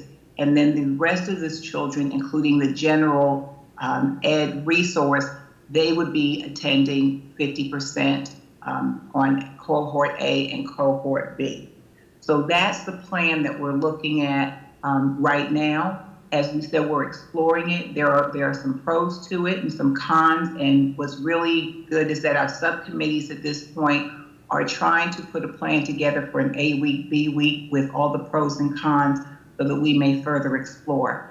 As we said, the ideal situation would be everyone being back in school, but since it looks like we are between a plan B and a plan C, we're trying to make this work to the best of our ability for all of our students. We can go to the next slide. Are there some questions for Bill or myself? Hey, Jan, this is Board Member Jones. With the plan, whoever's, can we go back to the schedule slide just for a second? So I appreciate I know you guys are just trying to do your very best in a super hard situation. I like the week long instead of doing it by the days. I appreciate that. I think our parents will appreciate that, because I honestly don't know how in the world I don't really know how folks are going to make this work if they're required to be at work and they have some students. But I really appreciate the pre-K through third grade being in the building, and I think that will help tremendously every day. The piece about the residential school, so I get our transportation. I think I said this to Dr. Harrison the other day. On a good day, our transportation with all of our choices can be a hot mess. But I know in this case it's tough. But I do, part of me is, are we saying that's if I'm a second grader and I have gone kindergarten and first grade at a choice school, you're gonna put me at a brand new school that I don't really understand, that I don't know? Is that what we're saying we're gonna do to some of our kids? That's if they want transportation, if they require transportation, unless we expand. So what the options will be a student who has, so when you get the transportation one, you'll have transportation that's residential, transportation residential plus choice and the cost, and transportation residential plus choice and magnet. So we have to first get you all to vote on that as to how much money that's going to cost. Cost neutral will be a student who attends school in the residential and has transportation. Now let's say that a student is in a choice program at Meadowlark and you all vote. To be honest, it's going to be quite a bit of cost to add on the the choice and the magnet. But let's say we vote on choice for transportation. Then that student stays at Meadowlark, and if they're in second grade, they go every day to the choice. But if we can't afford the choice and the parent can't transport them, then they will be residential. So they will still have choice, and if they've been selected for choice and magnet, they'll still abide by the class size and that sort of thing.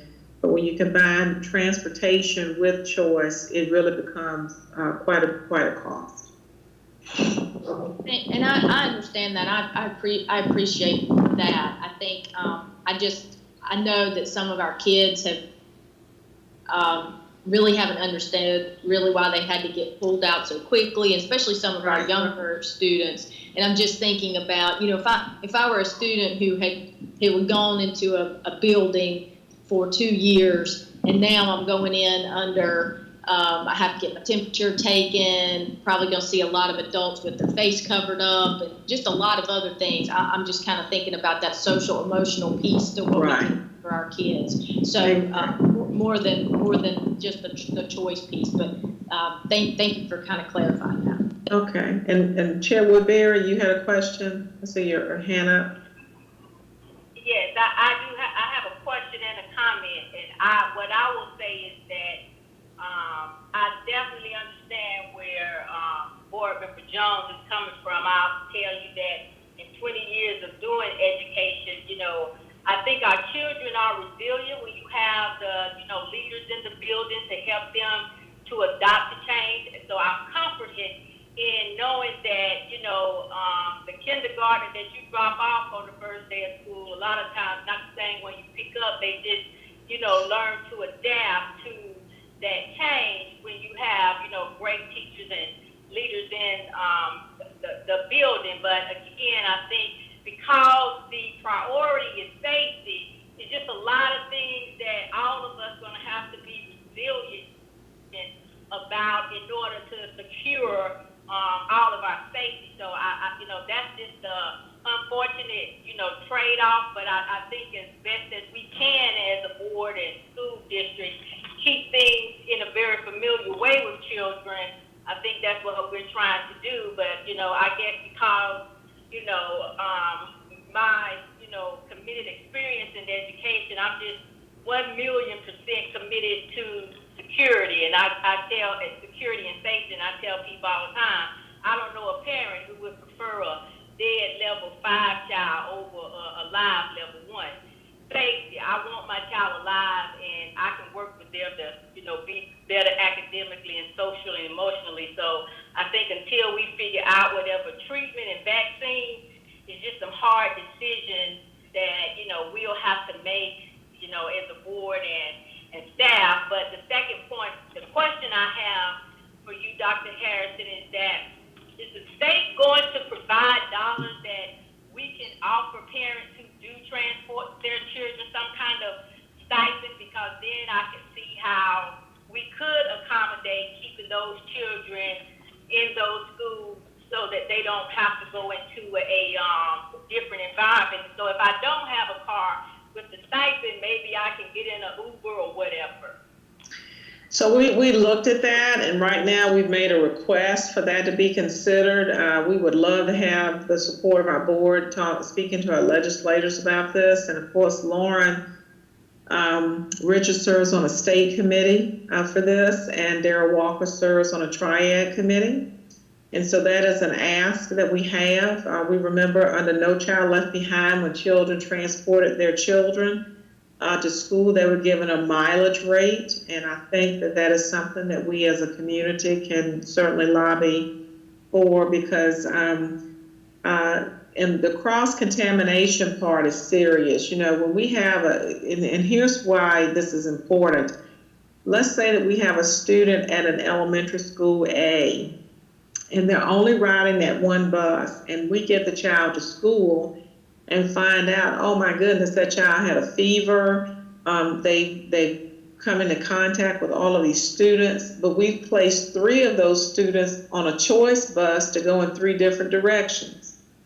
Now, rather than closing the one school, because we have a group of students from the same school, now we're closing 4 schools.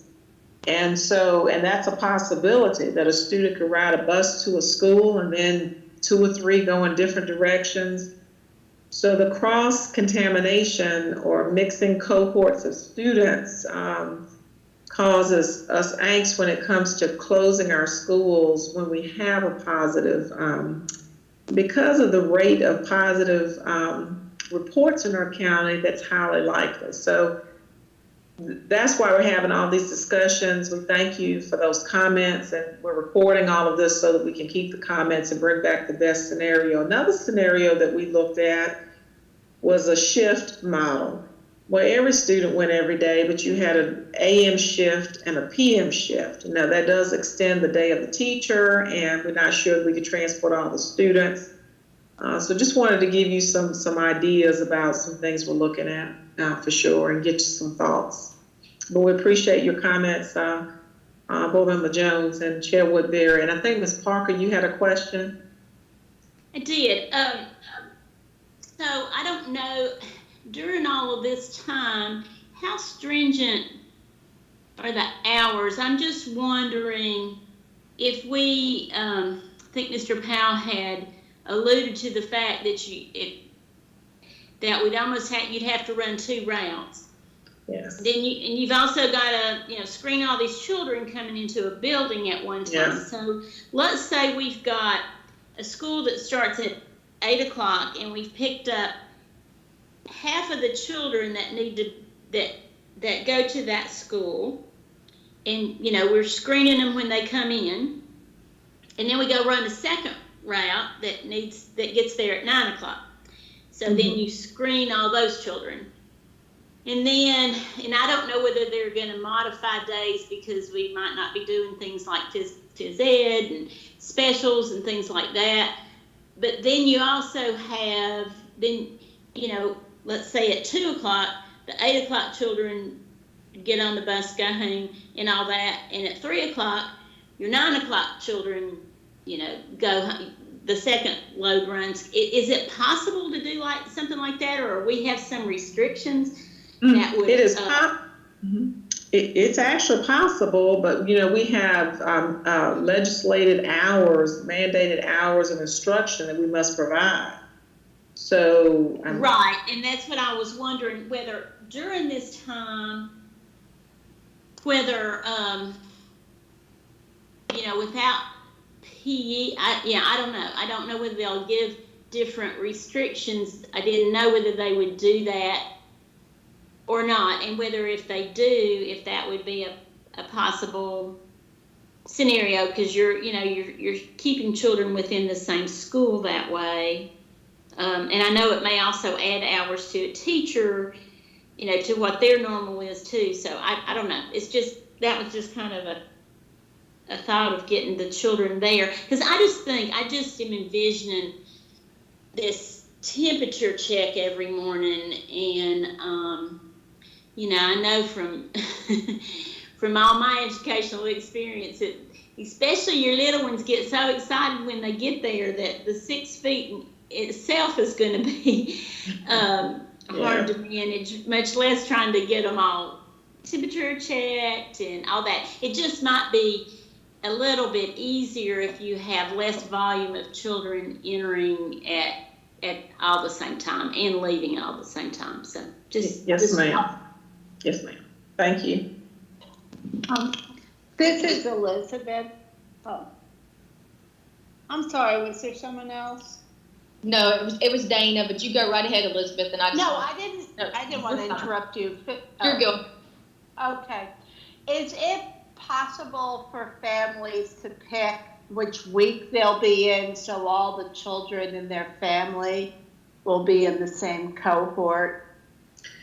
So our goal, one of the areas we talked about relative to transportation, is if children are from the same family, then you're not required to have them, or there may be some flexibility in seating on bus. We may get more students on the bus if we can pair them by family. If that's a recommendation, we certainly will look and see how that works. If that elementary, it's a lot easier.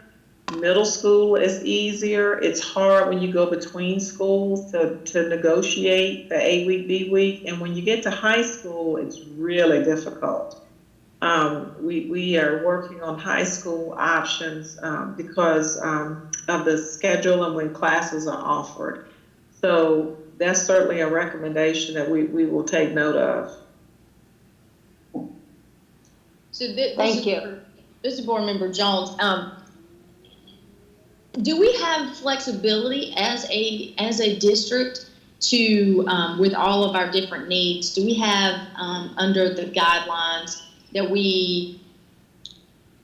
if we're not in Plan A and we're really, and I think what we're talking about is we're in between Plan B and Plan C, do we offer, I guess what I'm saying is with some of these accommodations or us not being able to provide our normal transportation and those types of things, and knowing that we are ahead of the game with the virtual academy, can we make some clear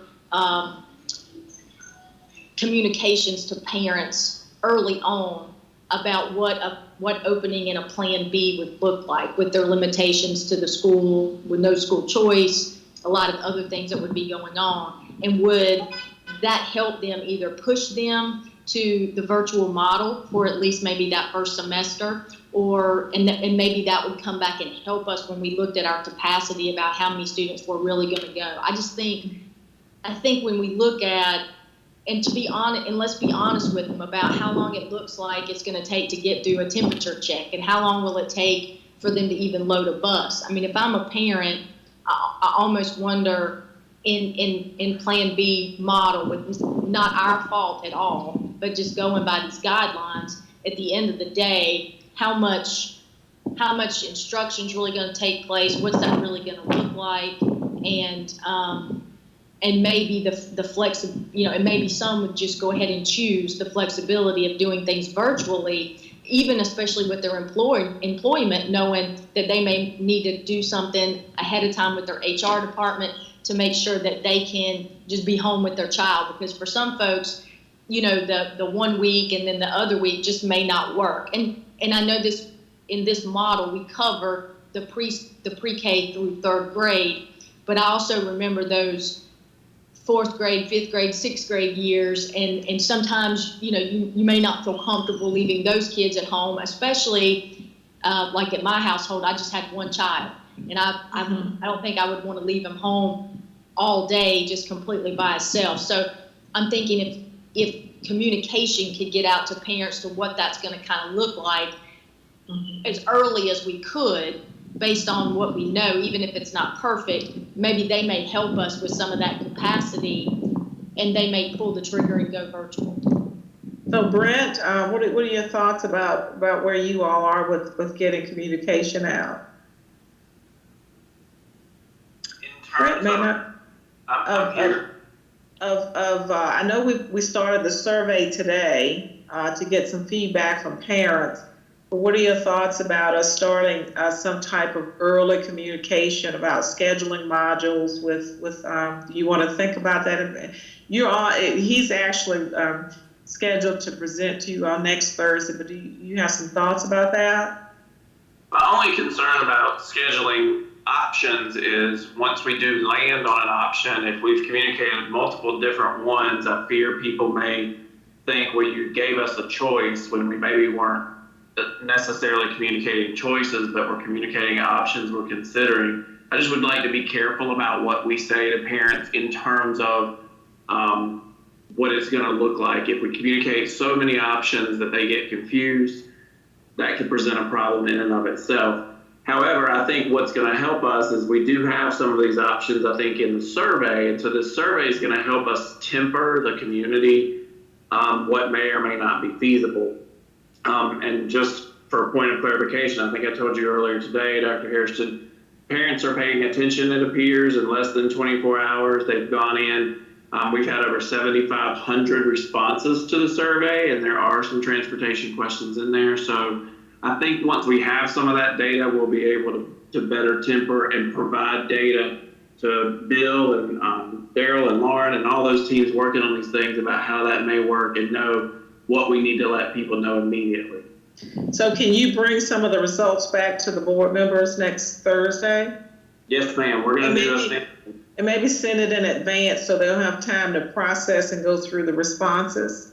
Yes, ma'am. We surely can. Will that work, Board Member Jones? Yes, and I appreciate that, Brent. The one thing that I think that what I'm hearing across the board, that's kind of what I'm hearing, if this is going to work at all, choice is out of the question unless you provide transportation. And I want to make sure our parents know that up front. This has been a choice district for 20 plus years. And I think we are kidding ourselves if we think, even in the middle of a pandemic and safety, that families will let go of that very easily. And so I think we just need to be upfront with them, because then I think they can have options. They can say, okay, that's fine. I'm good with going to a whole new school for my child, or they can then have conversations with their employer or whoever about, hey, I might need to do this thing virtually for a little bit.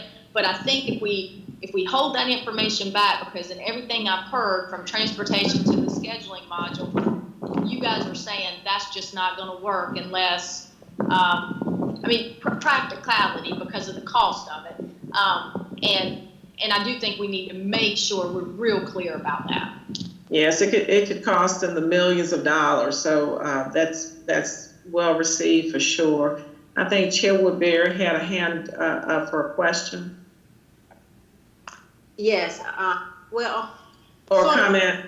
Yes, I do want to definitely reiterate Board Member Jones' point about the earlier we can communicate how we may have to suspend choice as this community knows it for the safety of children, and just really helping, the community to understand that, the better off we will be. I think that even if it's not a plan that's solidified, I would just go ahead and let folk know that, based on now that we have guidelines, we just really want to, and we'll let them know officially, but the sooner we can let folk know that unless you have transportation, there may be a suspension of, transportation for children who in the choice program. So, we just wanted to, I think that's so very important to how we.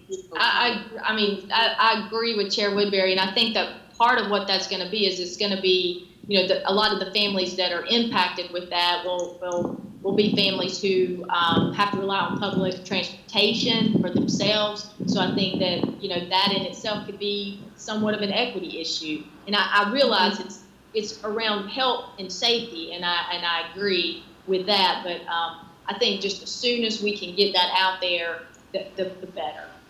Okay. And Andrea Bramer, Board Member Bramer, has a comment or question. Yes, I'm making sure I understand this. So what we're saying is, if you use the school transportation, you can't use choice. But does that also apply to magnets? So I'm making sure two parts. Yeah, that applies. Magnet is actually more expensive for us as well, because choice is more localized. So yes, that would include magnet and choice. Any type of choice. If you provide your own transportation, then you still have magnet and you still have choice. Yes, ma'am. Yes, ma'am. I think, did Ms. Kaplan, did you have your hand raised? Yes. And so Andy asked one of the questions I was going to ask about the magnets as well. And just to be clear that if we at the beginning of the year say this and communicate this, and then all of a sudden the cases go down and then we find ourselves in Plan A or whatever, would things change, or would we keep it that way for consistency through the entire year?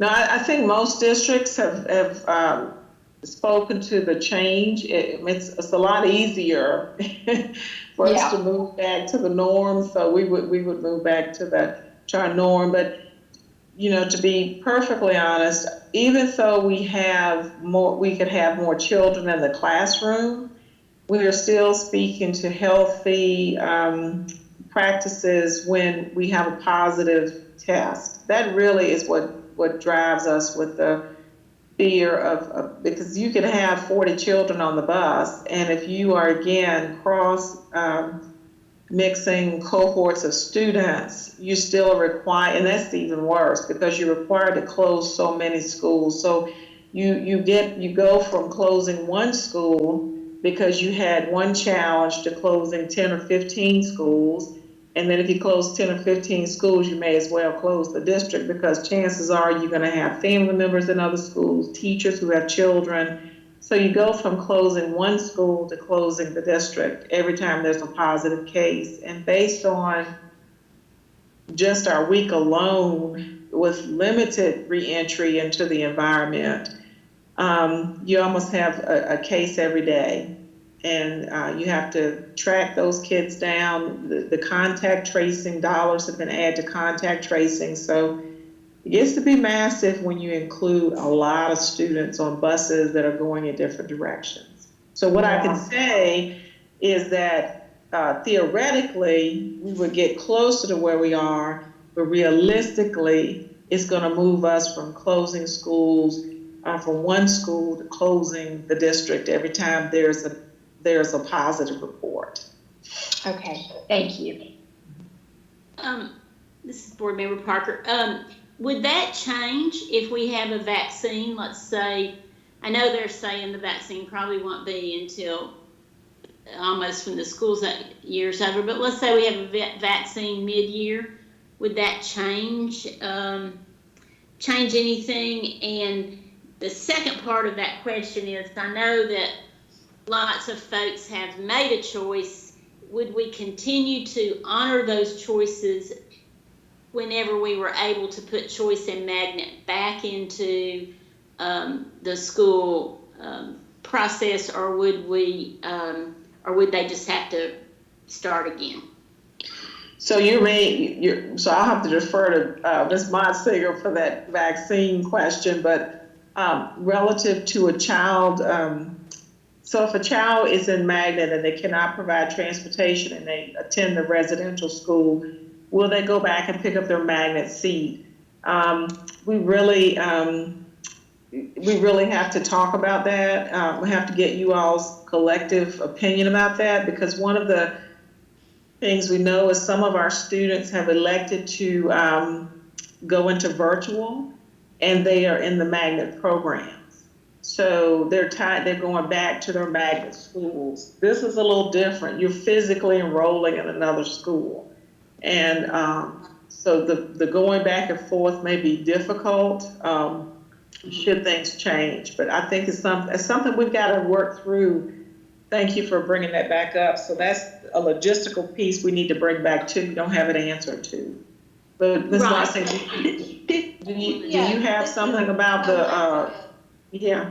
I think the idea about a vaccine being available sometime soon is very over-optimistic. And the other part is that you have to have testing and efficacy and checking for side effects. So we've been, people would love there to be a vaccine quickly, but you can't have a vaccine and then out in the population without a lot of testing and follow-up. So I don't see us having a vaccine that will be readily available this school year. My other question about choice of magnets is that we have some schools that are either entirely choice or very heavily magnet. Are schools like Atkins going to start being some neighborhood schools as well? And how do you offer, what do you offer to students in schools that are now having different populations? Those are questions that we have to answer, Ms. Motsinger. We do have several Atkins students who've already enrolled in virtual, and they're remaining tied to Atkins. We did not move those students. And so it depends on seats. If we have, we open Atkins and we find that Atkins has only a few students show up the first day, then we have to certainly look at the capacity. So that's sort of a tiered approach. Let's say that half of our students in one school decide to go on virtual. That's a lot of space we could use to bring other students in to increase the number of days of instruction. So it'd probably be more of a tiered approach as we go through the year. If we open a school and they have 15 vacant classrooms because students have opted for virtual school, we've got to make use of those 15 classrooms. Absolutely. To bring kids in, to teach them. So maybe we partner those schools with other schools that are overcrowded and more kids. So the goal is to bring our pre-K through third grade students, because of reduced class sizes, into schools every day, because we know we can socially distance based on lower class sizes. And we also know our self-contained EC students and our EL students, we didn't place them on here, but our EL students would attend daily because of the smaller class sizes. And we want to get parents back to work without worrying about, where the children are going to be. But if we have a lot of empty classrooms, the second tier of that would be to partner with other schools. Now, of course, we have to work out transportation, so it's still a residential piece, but partner with other schools to bring children into those empty classrooms at a reduced class size and keep as many children coming to school every day as possible. So that's the goal, but we don't know how that's going to play out until we finish getting enrollment in virtual and until we get the numbers down. I think that point you made is so critical, and for people to really understand, we're trying to get children back in school, and that may mean adjusting expectations quite a bit for next year about what it is the district will be able to provide this coming up year compared to previous years. But that our absolute goal, is to get our kids back in classrooms and back in school and learning. So again, thanks for all the hard work. Any other questions? Yeah, this is just monumental. It seems like one plan opens up lots of different options and therefore also lots of different questions. So thanks for all your hard work, and I know it's a continuum. I'm really impressed that we've had that many folks do the survey thus far. I mean, that at this point is wonderful, and I think that will really help in the planning purposes for what we may be looking at. So I'm delighted about that, and so I hope that will continue on, and that we'll have some really good input from those, and which can also, now that we've got the state guidelines, we can have survey guidelines. Hopefully that can really start to drive the decision making and what we can put into place for next year. And so we had one more question from Board Member Bramer, and Ms. Parker, would you mind allowing John Sullivan an opportunity to talk about athletics for just a minute, to share the plan with you all? Would you allow him to chime in with this particular? No, I think that would be great, because I know after they came out with the athletic piece of it, I think there's probably some folks would like to hear that and have some clarification. So we'll go with Board Member Bramer first with a question, and then we can have Mr. Sullivan. Thank you. This Board Member Bramer, I just have a quick, I'm thinking through this. I process things a little bit slow sometimes and really try to think it through. And I don't think that, I just have something to put out there that maybe we can look at as you're processing how you're going to do this. I'm thinking of the Adkins scenario where it is like, and Reynolds, which is an art scenario. When you're setting up the virtual academy, the teacher has to be responsible for all of those students. Is it possible to have a classroom that is partially attended at the school and is partially virtual in order to meet some of those AP courses that are offered there in the higher levels? So that was a request from a couple of our parents, especially for some really, and so we actually are planning to put that in the proposal. We're placing that in the proposal. Thank you. That was my only question, thinking of that through that process, because I know they're so limited on the amount of slots that are in those high-level AP courses. Absolutely. Okay. Yeah. Thank you. All right. If there's no further questions, we will allow Mr. Sullivan to talk a little bit about the new athletic guidelines. Thank you. I'm happy to be here and share with you what we have planned over the past couple of weeks. So the North Carolina Athletic Association had released their guidelines on Monday, and they have given the green light for athletics to start on this coming Monday, June 15th. Our committee had been meeting. We met on May 28th, June 2nd, and June 9th. We have training sessions ready to go tomorrow. Dion Jenkins and I have been working on that. And so we're going to start training principals, athletic directors, and head coaches tomorrow. We have 2 sessions, one at 2, one at 3:30. We will be recording and able to share this. And we are also going to offer sessions next week for all of the assistant coaches. On June 15th, as I said, we are going to be allowed to start, but Winston-Salem County schools are not quite ready to open yet. We have some planning we need to do. We have some PPE we need to obtain. We don't have thermometers, which is a mandatory requirement by the North Carolina Athletic Association. So we have an order placed. We have not got a ship date yet. So they said 1 to 2 weeks. So hopefully we'll get those in the next couple of weeks. And our goal, or our plan right now, is to try to plan to open for July 6th, which is the Monday after the mandatory North Carolina dead period. So they require dead period June 29th through July 3rd. And we are going to open with the conditioning only, no equipment, and for our fall sports only. We're gonna slowly ease into this with so many unknowns, with us here in Forsyth County being a hotspot.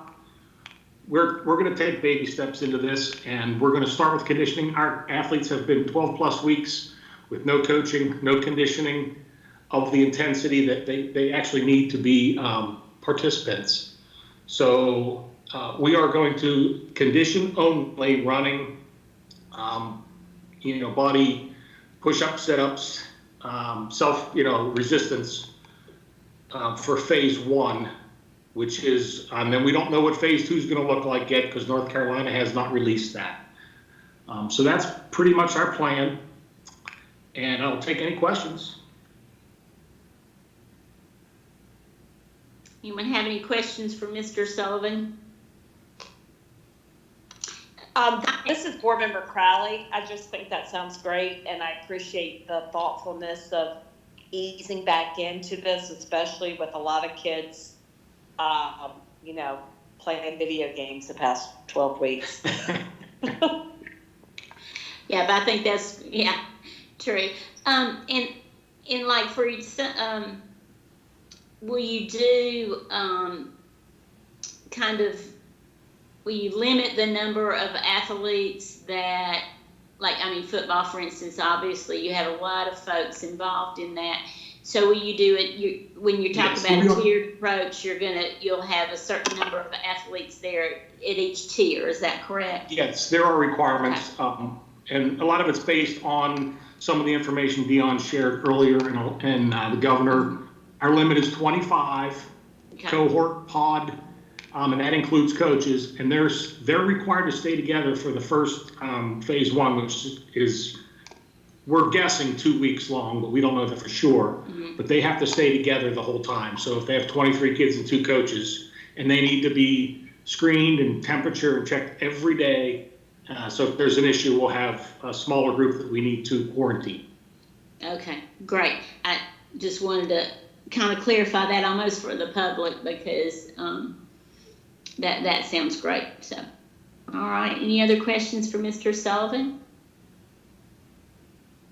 All right. Well, thank you for sharing that, because I think that clarifies that for folks. So thank you very much, Mr. Sullivan.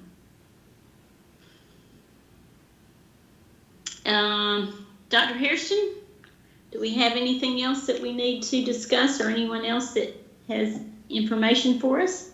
No, ma'am, we went a little over, but we appreciate you all's patience and the feedback that we've received, and we will work on these plans. And again, the plan next week is to bring you more information about schedules, communication, survey results, talk a little bit about budget. And then the following week, we'll need to really make some hard decisions around the schedule, transportation, and some policy changes that will come forth due to all of this. We hope that we're able to, first of all, lobby our legislators for flexibility with calendar and scheduling. We hope we're able to do that in the future, but that's it. Thank you so much for your time. All right, well, thank you, and thank everyone who is working on this. That's wonderful. I also want to remind folks that next week the meeting will start at 1 as opposed to 2 o'clock. That's the only deviation we have in the schedule for these meetings, so make sure you have that on your calendar for 1 o'clock next week. And if there's nothing further,